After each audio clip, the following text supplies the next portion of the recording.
Why don't you people just get over it? Why don't you people just get over it? Why don't you people just get over it? I've heard that for most of my life. Over the course of the next few minutes, we'd like to answer that question. Let's go back to when all of this started. Before the year 1492.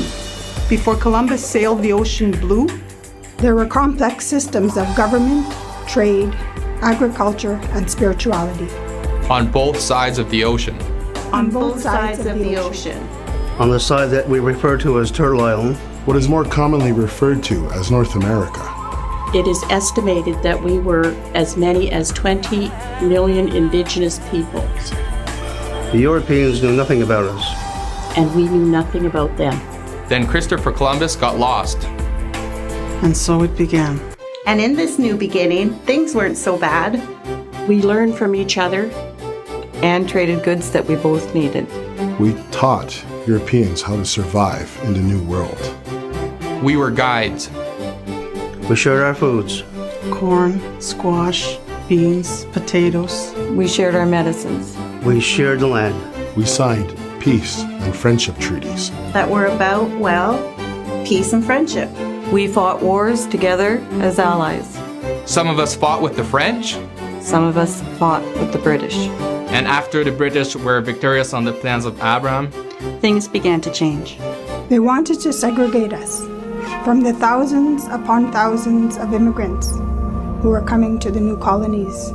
So they started to push us from our traditional territories onto reserves. In the West, we were left with little choice.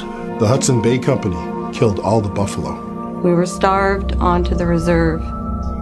In Upper and Lower Canada, they wanted to sign more treaties. Not treaties about peace and friendship, but treaties about land ownership and title. That forced us onto the reserve. As time wore on, they kept coming back for more. More land for settlers. More land for mining. More land for forestry. More land for oil. And as time wore on, we continued to resist. So the colonizers switched tactics. Instead of segregation, they tried to assimilate us into their society and culture. They passed laws such as this one. In 1857, an act to encourage the gradual civilization of Indian tribes. Or this one, in 1869. An act for a gradual enfranchisement of Indians. And then, in 1876, the most racist piece of legislation of them all, the Indian Act. Duncan Campbell Scott, head of the Department of Indian Affairs, said it all. I want to get rid of the Indian problem.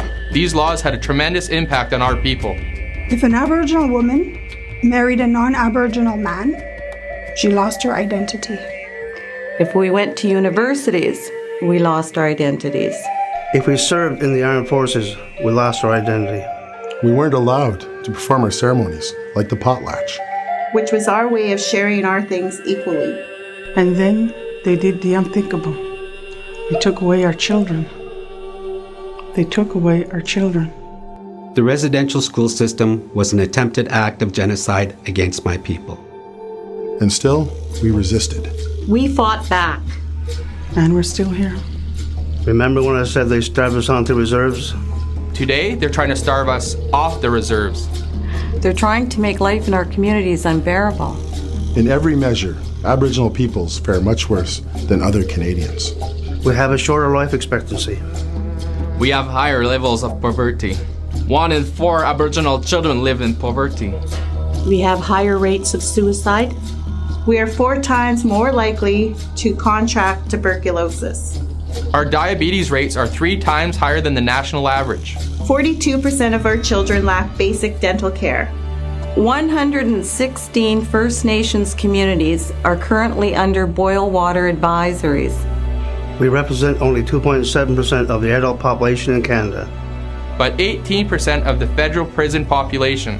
Our high schools receive $2,000 less per student per year than provincially funded schools. Nearly 600 Aboriginal women have been murdered or have gone missing in the last 15 years. These are the reasons we can't, we won't just get over it. I am an Indigenous person. I'm an Indigenous person. And I'm a union member. And I'm a union member. And we think it's time to take the next step forward in the relationship between Canada and Aboriginal peoples. It's time for Canada to stop its attempts to assimilate us into the general population. It's time to walk down the path of reconciliation. Reconciliation. Reconciliation. Please join us. Join the Justice for Aboriginal Peoples campaign.